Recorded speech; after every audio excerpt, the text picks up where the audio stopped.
Hello everyone, welcome or welcome back to my YouTube channel. I am Shreya Singh and I am currently a third year MBBS student from Government Medical College and Hospital, Chandigarh.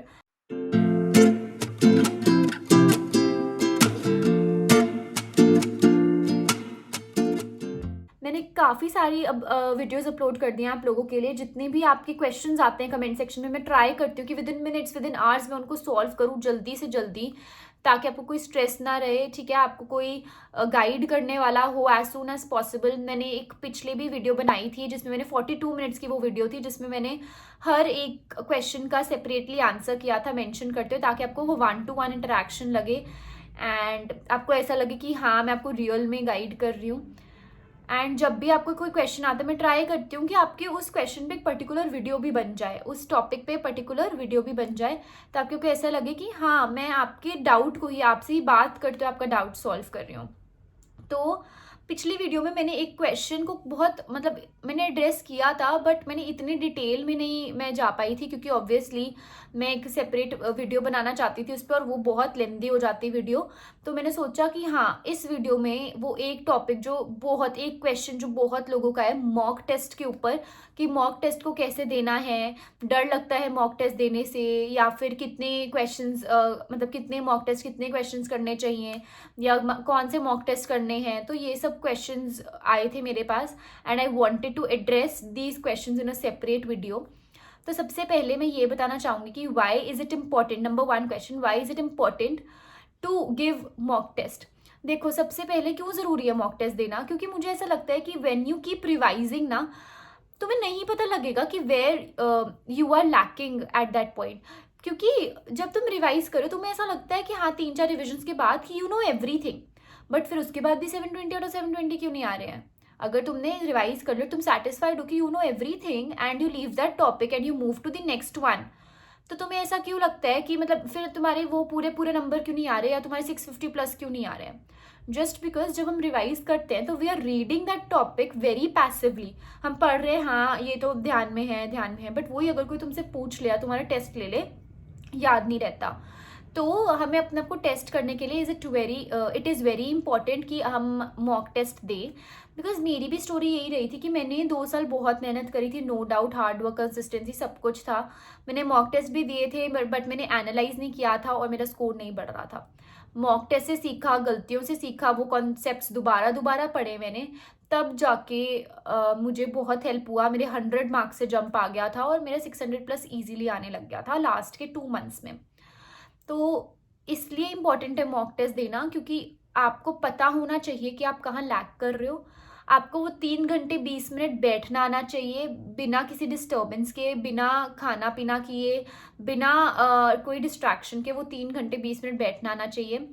एक होता है ना कि हम basically एक real situation में जाने से पहले उसके लिए प्रिपेयर कर रहे हैं कि हाँ हमने उधर कैसे रहना है, हमने उसको कैसे टैकल करना है, तो सिचुएशन को बना रहे हैं. तो इसलिए बहुत इंपॉर्टेंट होता है मॉक टेस्ट को देना. ठीक है, एंड मुझे ऐसा लगता है कि अगर आप मॉक टेस्ट से भाग रहे हैं तो नीट क्लियर करना बहुत मुश्किल है. I have seen my friends in my NEET journey जिन्होंने मॉक टेस्ट नहीं दिए थे एंड उनका नीट क्लियर नहीं हुआ, जस्ट बिकॉज उनको बैठना ही नहीं आया, उनको OMR फिल करनी नहीं आई, या फिर उनको पता ही नहीं था कि उस सिचुएशन को टैकल कैसे करना है. ठीक है, नंबर 2 जो क्वेश्चन जो बहुत ज़्यादा पूछा जाता है कि मॉक टेस्ट कब करना शुरू करना है. मॉक टेस्ट शुरू करने, देखो वैसे तो जो थ्रू आउट 2 years तुम प्रिपेयर कर रहे हो, तुम जैसे जैसे टॉपिक्स करते जाते हो, तो अगर if you're in an institute जैसे एलन हो गया, आकाश हो गया, PW हो गया एंड ऑल दैट, तो अगर आप कोई ऑनलाइन कोचिंग में भी हो या सेपरेट कोई इंडिविजुअल कोचिंग्स भी ले रहे हो, तब भी ऐसा ही होता है कि माइनर मॉक टेस्ट तो चलते रहते हैं पूरे 2 साल. बट अभी जो मेरा मेन मोटिव है वो फोकस करना है कि जब नीट आ रहा है उससे 2-3 महीने पहले आपको कब मॉक टेस्ट देना शुरू करना चाहिए. आई वुड से 3 मंथ्स पहले मॉक टेस्ट देना शुरू करना चाहिए. एंड लास्ट के 2 मंथ्स आई वुड प्रेफर कि आप हर रोज़ एक मॉक टेस्ट दो, ताकि आपके अराउंड 50 to 60 मॉक टेस्ट हो जाए नीट से पहले, एक्चुअल एग्जाम से पहले. Because it is very very very important कि आप इतने मॉक टेस्ट कर लो कि आपको हर टाइप का क्वेश्चन पता लग जाए, आपको हर टाइप का कॉन्सेप्ट पता लग जाए। कभी कभार ऐसा भी होता है कि हमने कोई कॉन्सेप्ट पढ़ा नहीं होता बट हम उसका क्वेश्चन कर लेते हैं तो हमें वो कॉन्सेप्ट भी पता लग जाता है। बिकॉज ऑब्वियसली इतनी बुक्स है मार्केट में, इतना सब कुछ है, तुम हर कोई बुक नहीं पढ़ सकते, बट तुम एक्टिवली कर सकते हो। दैट इज कि तुम वो क्वेश्चन देख सकते हो कि हाँ ये क्वेश्चन आए तो वो कॉन्सेप्ट पढ़ लो। बिकॉज पूरी बुक पढ़ना इज नॉट फीजिबल, तुम्हारे पास टाइम भी इतना नहीं होता। एंड आई वुड से कि हाँ बहुत सारी बुक्स पढ़नी भी नहीं होती, स्टिक टू एनसीईआरटी। बट जब तुम क्वेश्चंस करते हो, तुम प्रीवियस ईयर्स भी करते हो, तुम ये सब देखते हो, तो तुम्हें पता लगता है कि अच्छा इस टाइप का भी क्वेश्चन आया था, ये तो मैंने टॉपिक पढ़ा ही नहीं था, तो तुम सिर्फ वो टॉपिक पढ़ लेते हो जो प्रोबेबिलिटी है पूछने के लिए। तो इतने मॉक टेस्ट करना तभी बहुत जरूरी होता है। तो 50 to 60 मॉक टेस्ट करने हैं लास्ट के 2 मंथ्स में। Then why am I saying कि 3 मंथ से स्टार्ट करना चाहिए, 3 मंथ्स पहले से, कि अगर तुम कर सकते हो। वैसे 2 मंथ्स में अगर तुम 50-60 कर रहे हो तो बहुत अच्छी बात है, ठीक है। मतलब अगर आपका मई में एग्जाम है तो मार्च और अप्रैल पूरा पूरा हर रोज एक मॉक टेस्ट दे रहे हो, ठीक है। उससे 1 महीना पहले, मतलब द 3rd मंथ, जो इनिशियल 1st मंथ होगा आपका, उसमें आप ट्राई करो कि वीक में 1 बार दे दो या 2-3 दिन में 1 बार दे दो। तो start with giving one mock test, single mock test, like 2 to 3 days के स्पैन में, कि 2 to 3 डेज बाद एक मॉक टेस्ट दे दिया या 1 वीक में एक मॉक टेस्ट दे दिया। एंड उसके बाद हर रोज full syllabus mock test 50 to 60 number आपके एक्चुअल नीट एग्जाम से पहले देना बहुत जरूरी है। तो 2 क्वेश्चंस आई हैव एड्रेस्ड कि इंपॉर्टेंस क्यों है मॉक टेस्ट की और कितने मॉक टेस्ट देने हैं, कब से शुरू करने हैं। That is 3 months prior to your NEET exam, actual NEET exam आपने शुरू करने हैं मॉक टेस्ट देना। अब कई लोग शुरू ही नहीं कर पाते क्योंकि डर लगता है। तो 3rd मेजर क्वेश्चन इज कि डर लग रहा है मॉक टेस्ट देने से, कि तो ये डर कैसे भगाना है। देखो, आई have seen people doing that कि हाँ यार एक लास्ट रिविजन कर लेते हैं उसके बाद मॉक टेस्ट देंगे, एक लास्ट रिविजन कर लेते हैं उसके बाद एक मॉक टेस्ट देंगे। बट वो लास्ट रिविजन कभी लास्ट रिविजन होती ही नहीं है। तो that is why I am saying कि डरना नहीं है मॉक टेस्ट से। अगर डरोगे तो लास्ट रिविजन पे रह जाओगे एंड तुम्हें, जैसे मैंने फर्स्ट क्वेश्चन एड्रेस किया था, what is the importance of mock test, तुम्हें पता ही नहीं लगेगा तुम कहाँ लैक करो, तुम्हारी गलतियां कहाँ पे हैं, ठीक है। तो जब तुम्हारी 2 से 3 बार रिविजन्स हो जाती है, रिविजन्स दैट टू कि फर्स्ट रिविजन में तुम्हें एक बार अच्छे से पढ़ लिया, सेकंड में तुम उसको जल्दी जल्दी पढ़ लेते हो और थर्ड में तुम सिर्फ फॉर्मूलाज या मेन चीज़ें जो तुम भूल रहे हो वो कर लेते हो, उसके बाद तुम मॉक टेस्ट देना शुरू कर सकते हो। अब जैसे 11th और 12th का, मैं फुल सिलेबस मॉक टेस्ट के बारे में बात कर रही हूँ, 11th और 12th का तो फुल सिलेबस आता है, तो तुम सारा तो नहीं, हर बार हर मॉक टेस्ट से पहले तुम सारा सिलेबस तो नहीं रिवाइज कर सकते, तो करना भी नहीं है। अब ऐसे ही मैं जब तुम्हें बोल रही हूँ कि तुमने 50 to 60 मॉक टेस्ट देने हैं, 1 mock test every single day, तो मैं ऐसे तो तुम नहीं कर सकते कि हर रोज हर मॉक टेस्ट से पहले तुम रिवाइज करो। तो रिवीजन कैसे, लास्ट 2 मंथ्स में रिवीजन क्या होती है, मॉक टेस्ट से होती है कि तुम हर रोज मॉक टेस्ट देते हो, हर रोज उसको एनालाइज करते हो, ठीक है। तुम इतना ही करते हो, 6-7 घंटे लगाते हो दिन के।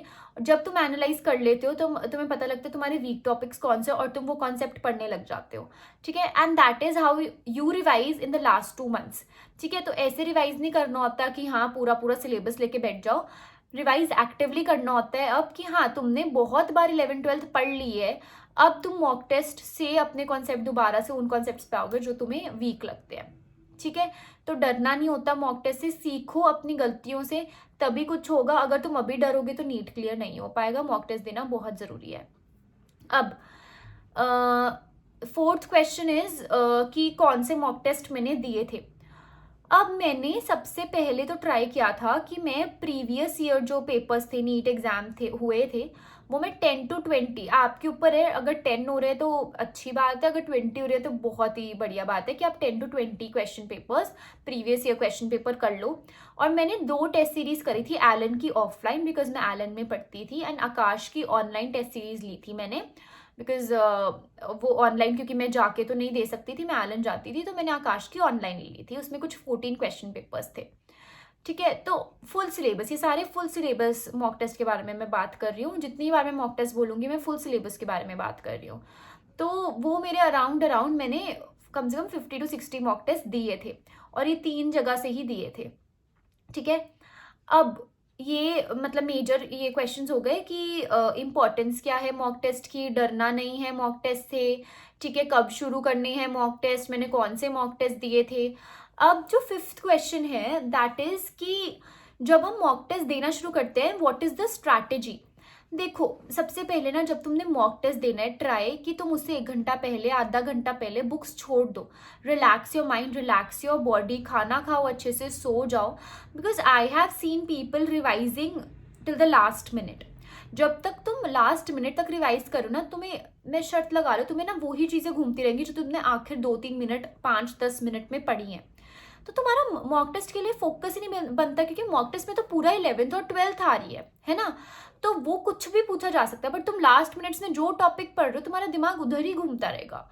तो ब्लैंक कर दो, आधा घंटा पहले, 1 घंटा पहले ब्लैंक कर दो अपना माइंड, ताकि कुछ भी पूछे तुम उस चीज़ पे जंप कर पाओ, ना कि जो तुमने 5 मिनट पहले पढ़ा है तुम्हें वही याद आता रहे। तो सबसे पहले यही स्ट्रैटेजी यूज़ करनी है कि कैसे मतलब अपने माइंड को रिलैक्स करना है, ब्लैंक कर देना अपना माइंड। ब्लैंक एज इन कि कुछ नहीं सोचना, खाओ पियो सो जाओ, ठीक है। अच्छे से अपना लंच वगैरह करो, अगर दोपहर में दे रहे हो ब्रेकफास्ट वगैरह करो, अच्छा खाना खाओ, अच्छी proper meal low and so जाओ, ठीक है। तो यही स्ट्रैटेजी होती है कोई मॉक टेस्ट शुरू करने से पहले। एंड अगर मैं ब्रॉड स्ट्रैटेजी के बारे में बात करूं कि मॉक टेस्ट जो मैं बोल रही हूँ कि 3 मंथ्स पहले मॉक टेस्ट देना शुरू करना, उससे पहले ना तुम्हारा एक बार, चाहे एक बारी के लिए 11th और 12th का सिलेबस खत्म कर दो, चाहे तुमने मल्टीपल टाइम्स रिवाइज ना किया हो, एक बार खत्म कर दो। वैसे बहुत मुश्किल होता है मल्टीपल टाइम्स रिवाइज करना, एक बार खत्म कर दो, सॉरी, एक बार खत्म कर दो 11th-12th का सिलेबस, और उसके बाद मॉक टेस्ट शुरू करो, ठीक है।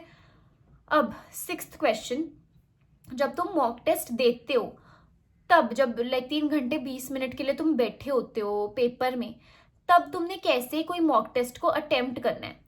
तुम जब 3 घंटे 20 मिनट के लिए बैठ रहे हो ना, तुम सोचो कि तुम नीट का एग्जाम दे रहे हो, बीच में उठना नहीं है, बीच में खाने नहीं चले जाना, बीच में बातें नहीं होनी चाहिए, ठीक है। बीच में प्यास लग रही है तो उठ के चले गए, या मम्मा को आवाज मार दी, अगर घर पे दे रहे हो तो बातें शुरू कर दी, एंड ऐसे ये नहीं होता।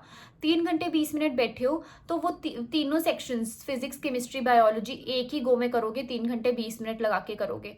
अगर तुम ऑनलाइन टेस्ट दे रहे हो तो ठीक है, बट अगर तुम ऑफलाइन टेस्ट दे रहे हो, जैसे भी दे रहे हो, तुमने किस पैटर्न में पेपर अटेम्प्ट करना है कि तुम लिख रहे हो कि फर्स्ट का आंसर ये है, सेकंड का आंसर ये है, ताकि तुम्हें OMR भरने में जो टाइम लगता है नीट एग्जाम में, वो भी टाइम उसमें इंक्लूड होके तुम्हें पता लगे कि तुम्हें कितना टाइम एक्चुअली लगेगा अपना मॉक टेस्ट या नीट एग्जाम खत्म करने में, ठीक है। तो हर जो भी तुम मॉक टेस्ट देते हो ना, उसको इस तरह से करो एज इफ तुम अपना एक नीट का एग्जाम दे रहे हो, और 3 घंटे 20 मिनट लगातार बैठ के करना है। अब क्वेश्चंस कैसे सॉल्व करने हैं, मेरी स्ट्रैटेजी क्या थी, नीट एग्जाम में भी यही रही थी, मॉक टेस्ट में भी यही रही थी, कि सबसे पहले मैं बायो करती थी, फिर केमिस्ट्री करती थी, फिर फिजिक्स करती थी। और ये क्यों करती थी मैं, क्योंकि biology makes 50% of your exam, and वो सबसे कम टाइम लेती है। तो बेसिकली मेरा एक सिर से बोझ उठ जाता था कि मैं major chunk of my exam खत्म कर रही हूँ इन लेस टाइम, ठीक है। तो एक माइंड रिलैक्स हो जाता है कि oh my god, I have completed 360 marks का पेपर in around 50 to 55 minutes, so I have abundant time for the rest of the paper, ठीक है। तो पहले मैं बायो करती थी, केमिस्ट्री एंड देन फिजिक्स। अब जैसे बायो के मैंने सारे 90 क्वेश्चंस कर लिए, उसके बाद मैं OMR भरती थी, फिर केमिस्ट्री के 45, फिर OMR, देन फिजिक्स के 45, फिर OMR, ठीक है। बिकॉज जब तुम एक बार कर लेते हो एंड सेकेंड टाइम में तुम OMR भरते हो, तो अगर कोई गलती होती है तुम वो भी करेक्ट कर लेते हो, ठीक है। तो ट्राई करो कि तुम 35-40 मिनट्स में खत्म कर रहे हो बायो करना, ताकि तुम 10-15 मिनट OMR भरने में लगा दो, एंड इन टोटल तुम 55 मिनट्स के अराउंड बायो में लो, एंड 1 घंटा केमिस्ट्री में, and rest of the time for physics. And जब भी तुम क्वेश्चन सॉल्व करते हो, मैं बार बार यही बोलती हूँ कि सब्जेक्टिव वे में क्वेश्चन सॉल्व किया करो, कि writing down the formula first, अगर तुम कोई न्यूमेरिकल करो, and then putting in the values, and पूरा सॉल्व करते रहो, कोई कैलकुलेट, और एक ही जगह पे करो। आई नो हमारी ना जल्दी जल्दी में होता है कि हम एक चीज़ उधर लिख रहे हैं, एक चीज़ उधर लिख लेते हैं, बट उससे क्या होता है कि कन्फ्यूजन हो जाता है, रीचेक करना होता है, तो तुम्हें दोबारा से वो पूरा सॉल्व करना होता है। तो ट्राई कि एक ही जगह पे करो। एंड एक ना चीज़ होती है कि हमें ना डर लगता है क्वेश्चन को अनअटेम्प्टेड छोड़ने में, कि यार क्या पता तुक्का चल जाए, मार दो। अगर तुम्हें बहुत लगता है बहुत पास हो तुम अपने आंसर के, तो ठीक है, you can take a risk. But अगर तुम्हें लगता है कि हाँ नहीं आता, क्लियर नहीं है, तो अनअटेम्प्टेड छोड़ दो। पता है क्या, मैं इतने क्वेश्चंस, कम से कम 10-15 क्वेश्चंस अगर मुझे नहीं आते होते थे, मैं अनअटेम्प्टेड छोड़ के आती थी। एटलीस्ट मैं वो 10-15 क्वेश्चंस जो है, जो 10-15 क्वेश्चन जो मैं अनअटेम्प्टेड छोड़ के आई थी, वो कम से कम गलत तो नहीं कर रही ना, जिससे मेरे 10-15 नंबर नेगेटिव्स में जा रहे हो, ठीक है। बिकॉज जब तुम गलत करते हो तो मेरा -1 भी तो होता है ना, वो भी तो सोचो। पर अगर अब तुम अनअटेम्प्टेड छोड़ रहे हो तो तुम्हारे 4 नंबर जाएंगे बस, तो ये चीज़ हमेशा ध्यान में रखना। नेक्स्ट क्वेश्चन इज, जब तुम मॉक टेस्ट दे देते हो तो तब क्या करना है? तब करो एनालिसिस बैठ के। एनालिसिस कैसे होता है, ये बहुत इंपॉर्टेंट है। एनालिसिस कैसे होता है इस पे तो बल्कि सेपरेट वीडियो बननी चाहिए थी, बट मैं एक ही जगह बता रही हूँ ताकि तुम्हें स्विच ना करना पड़े वीडियोस के बीच में। तो एनालिसिस कैसे करना होता है, जब तुम 3 घंटे 20 मिनट बैठ के पेपर दे देते हो, रिलैक्स योर माइंड, थोड़ा टेक अ ब्रेक, ठीक है, relax your self, mind body सबको रिलैक्स करो। एंड उसके बाद चाहे तुम्हें 3 घंटे लग रहे हैं, 4 घंटे लग रहे हैं, 2 घंटे लग रहे हैं, जितने घंटे लग रहे हैं एनालिसिस करने में करो। बिकॉज मुझे ना गिल्ट सा लगता था कि मैंने 4 घंटे एनालिसिस में लगा दिए, उसकी जगह तो मैं 4 घंटे रिवाइज कर सकती थी और कुछ पढ़ सकती थी। बट ऐसे मत करना। अगर तुम्हें 4 घंटे भी लग रहे हैं ना एनालिसिस करने में तो करो। Call a friend, call a teacher over there in your institute और समथिंग, जहाँ भी तुम ऑनलाइन सर्च कर सकते हो क्वेश्चंस को, या तुम्हें वीडियो सॉल्यूशंस मिल रहे हैं, कहीं से भी अपना टाइम लगाओ उसमें। एंड जो जो गलतियां हो रही हैं उनको देखो कि वो तुम्हारी सिली मिस्टेक थी, ब्लंडर था। दैट मीन्स तुम्हें वो क्वेश्चन आता था बट तुमने कैलकुलेशन मिस्टेक कर दी, गलत ऑप्शन मार्क कर दिया, या फिर तुम्हें वो कॉन्सेप्ट नहीं आता था। कॉन्सेप्ट नहीं आता था तो उस कॉन्सेप्ट को पढ़ो, उसी दिन पढ़ो। एंड जितने भी क्वेश्चंस गलत हो रहे हैं उनकी फोटो खींच के रखो और हर रोज रात को पढ़ के सो। अगर अगले दिन सेकंड मॉक टेस्ट दे रहे हो तो पिछले वाले की गलतियां रिवाइज करते हो, सेकंड मॉक टेस्ट की गलतियां रिवाइज करते हो, तब थर्ड मॉक टेस्ट पे जाना है। ठीक है, make a schedule for yourself mock test के लिए कि कितने मतलब हर रोज मॉक टेस्ट करना है। ठीक है, एक दिन बीच में एक्स्ट्रा भी रख लिया जिसमें तुम्हें लगता है कि तुम्हें सारी गलतियां रिवाइज करने के लिए पूरा एक दिन चाहिए, बट तुम्हें गलतियां रिवाइज करनी चाहिए, ज़रूरी होती है। बिकॉज मैंने नहीं करी थी, मैंने बहुत मॉक टेस्ट दे दिए थे पर मैंने अपनी कभी गलती नहीं देखी, तो पता ही नहीं लगा कि मुझे कौन सा कॉन्सेप्ट पढ़ना है या कौन सी गलती अगले पेपर में नहीं करनी है। अब ना एक और चीज़ होती है, that is I am moving on to the next thing, कि क्या मतलब जो analysis of a mock test है वो कैसे हेल्पफुल होता है। Because sometimes what you do is कि कभी कभार कई टॉपिक्स छूट जाते हैं या बैकलॉग रह जाते हैं जो कंप्लीट करने का टाइम नहीं मिलता। तो तुम जब एनालाइज करते हो ना कि ये क्वेश्चन तुम्हें नहीं आते थे, तो वो ऐसा हो सकता है या तो तुमने कभी पढ़े ही नहीं या फिर तुम्हारे बैकलॉग में रह गए होंगे। ठीक है, तो वो बैकलॉग भी कंप्लीट होने लग जाता है because you start focusing on those topics only जो पेपर में पूछे जा सकते हैं तुम्हारे बैकलॉग में से। तो तुम्हें पूरा बैकलॉग भी नहीं पढ़ना पड़ेगा, तुम सिर्फ बैकलॉग में से भी वो टॉपिक्स पढ़ रहे हो जो पेपर में आने की प्रोबेबिलिटी है। तो एनालिसिस ऐसे ही करना होता है कि तुम सारी गलतियां अपनी नोट डाउन कर रहे हो एंड वो हर रोज की हर रोज पढ़ रहे हो। ठीक है, मेरा एक बहुत अच्छा आइडिया था, आई डोंट नो तुम उसको लाइक इस आइडिया को अडॉप्ट कर पाओगे कि नहीं, कि मैं अपनी ऑडियो रिकॉर्ड करती थी ताकि मैं अपने आप को ही एज अ टीचर एक्सप्लेन कर पाऊँ उस क्वेश्चन के सोल्यूशन को। एंड वही सोल्यूशन मैं बार बार सुनती रहती थी एवरी नाइट। क्योंकि अब क्या होता है कि हम जब थक जाते हैं ना रात को पढ़ के, तो हमारे पढ़ने की हिम्मत नहीं होती। तो what we can do is just listen to our audios, बहुत हेल्पफुल रहता है। एंड ऐसे कर सकते हो तो कर लेना।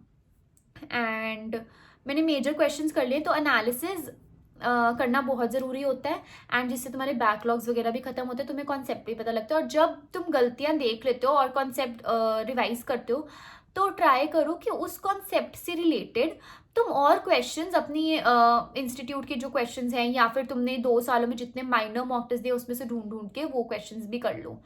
ठीक है, और पता है इससे क्या होता है कि अब मैं जैसे तुम्हें बता रही थी कि तुम्हें रिविजन हर बार करने की ज़रूरत नहीं होती। अब मॉक टेस्ट यार, तुम अगर 50-60 मॉक टेस्ट दे रहे हो, हर में 180 क्वेश्चंस हैं, तो तुम क्या एक्सपेक्ट कर रहे हो और कहाँ से आएगा पेपर? इधर से ही आएगा ना, लिमिटेड सिलेबस है, लिमिटेड नंबर ऑफ क्वेश्चंस है, 180 क्वेश्चंस आने हैं तुम्हारे और तुम इतने मॉक टेस्ट कर रहे हो यार। हर एक दूसरे साल तो वो रिपीट कर देते हैं क्वेश्चन को। ठीक है, तो वही क्वेश्चंस आते हैं, इतने मॉक टेस्ट कर लोगे तो सारे टॉपिक्स भी तुम्हारे कवर हो जाएंगे। पता है क्यों? क्योंकि बहुत मोनोटोनस हो जाता है when you keep revising the same things again and again, बहुत ज़्यादा मोनोटोनस हो जाता है, बोरिंग हो जाता है। तो जब तुम मॉक टेस्ट करते हो ना तो तुम्हारे लिए इसलिए इंटरेस्टिंग हो जाता है क्योंकि तुम कोई टॉपिक किसी चैप्टर का पढ़ रहे हो, कोई टॉपिक किसी चैप्टर का पढ़ रहे हो, तो तुम्हारे लिए इंटरेस्टिंग हो जाता है कि तुम कुछ नया पढ़ रहे हो, एक बारी में तुम एक ही टॉपिक नहीं पढ़ी जा रहे हो। तो जब भी तुम मॉक टेस्ट करते हो तुम्हारे सारे टॉपिक्स कवर हो जाते हैं ग्रेजुअली। एंड मुझे ऐसा लगता है कि मॉक टेस्ट देना बहुत ज़रूरी है और मेरे लिए बहुत हेल्पफुल रहा था, तुम सबके लिए भी बहुत हेल्पफुल होगा। एंड आई होप कि ये वीडियो आपको हेल्प करी होगी। जितने भी आपके मॉक टेस्ट से रिलेटेड क्वेश्चंस होंगे वो सारे मैंने सॉल्व कर दिए होंगे। अगर फिर भी कुछ रहता है तो I will reply in the comment section itself. And जितने मॉक टेस्ट दे सकते हो दो। अब फेब्रुअरी होने वाला है, तो अगर तुम अभी से भी शुरू कर सकते हो, एक आधा मॉक टेस्ट दे सकते हो तो देना शुरू कर दो, फुल सिलेबस मॉक टेस्ट। अगर तुमने मेजर मॉक टेस्ट भी देने हैं तो ट्राई कंबाइनिंग, मतलब अगर तुम्हें कहीं मिलती हैं टेस्ट सीरीज, तुम इंस्टीट्यूट में हो तो मेजर मॉक टेस्ट होते हैं उनके पास, अवेलेबल होते हैं। मेजर मॉक टेस्ट मतलब कि हाँ 1/4 ऑफ द सिलेबस है या हाफ सिलेबस है उसमें, तो तुम वैसे भी दे सकते हो। And all the best. And mock test में उठना नहीं है, 3 घंटे 20 मिनट बैठना है। All the best for your NEET exam.